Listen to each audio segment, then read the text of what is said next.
আরে ভাই ওই দেখ মুসলমান যাইতেছে। থাক ভাই, এরকম করিস না, ওর মাথায় টুপি পরা আছে। কেন ভাই, টুপির ভিতরে এমন কি আছে? থাক ভাই, তুই এগুলো বুঝবি না।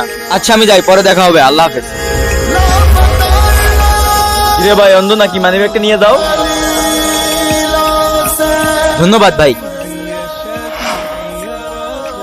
আরে টুপি, আজকে এটা পরেই দেখি এটার ভিতরে এমন কি আছে। আসসালামু আলাইকুম ভাই। ওয়ালাইকুম আসসালাম। আরে বাহ, এত সম্মান। ভাই এই অ্যাড্রেসটা কোথায়? এটা তো সামনে গিয়ে ডানে ভাই। ধন্যবাদ ভাই, আসসালামু আলাইকুম। ওয়ালাইকুম আসসালাম। আরে বাহ, আবারও এত সম্মান।